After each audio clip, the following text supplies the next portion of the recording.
Assalamu alaikum wa rahmatullahi wa barakatuhu. Welcome to the second micro lecture on Syllable. And my name is Hearty. You're watching my YouTube channel, Learning English with Afridi. If you haven't watched the first video lecture on this very topic, the link of it is given in the description box. Okay, we're going to discuss, explain, and even define syllable with the help of these points.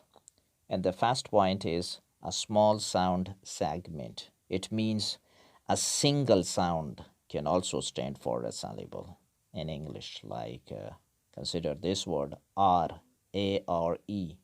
And the pronunciation of it is ah, ah. So it's just a single sound. Okay. And what's next? Or combination like a syllable can also be the combination of sounds. Okay, consider this word I, I, E-Y-E, I, and you see the sound written next to it, I, and slashes. Okay, so a single sound or a sound in combination is syllable, right? Second point is syllable is a small sound sequence containing a vowel sound. Okay, so it's a sequence of sound with a vowel sound in it. Consider a word cat, cat. Okay, and the sounds of this word are k, a, and t. So it's a sequence. But what's there in this sequence? A vowel sound. So it's a syllable then.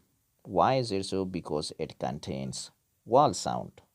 So what we see here, according to this point, that vowel sound is somewhat related to syllable. Okay, like it's important to have a vowel sound in a syllable, according to this point.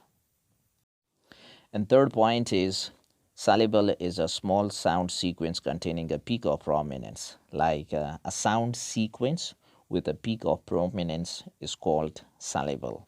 And what makes a sequence of sound prominent? You know that three things are very, very important. First one is loudness, okay, when we are going to pronounce a part of a word a bit louder, okay. And second is length, when we are going to make a part of a word a bit lengthier. And the third one is pitch, okay, which is pronounced with a different pitch, part of a word pronounced with a different pitch. And fourth point is criteria of sonority. Like when we're going to define syllable, we also look at the level of sonority of that sound. Okay. And what sonority? Sonority is actually the ability of a sound to be heard at distance. Let me give you a very practical example of it. When you're going to ask your friend to stand at a certain distance from you, and he says what? He says the word pie, pie.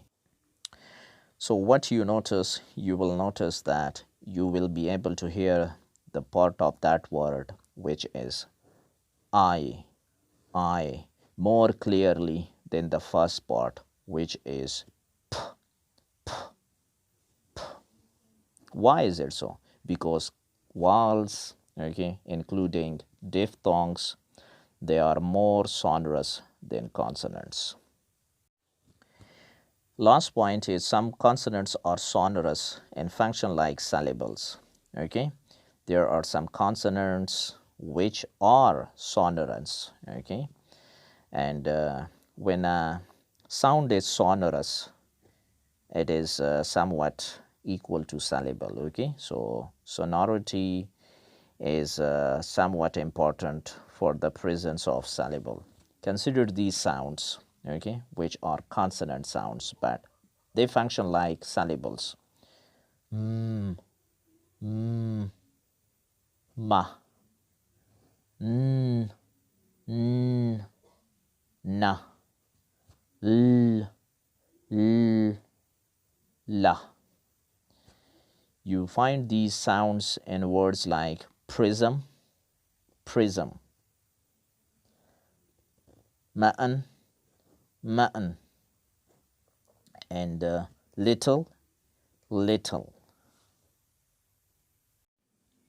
So, my dear friends, on the basis of phonetics, we can say that a syllable must contain a vowel sound and it must have a peak of prominence.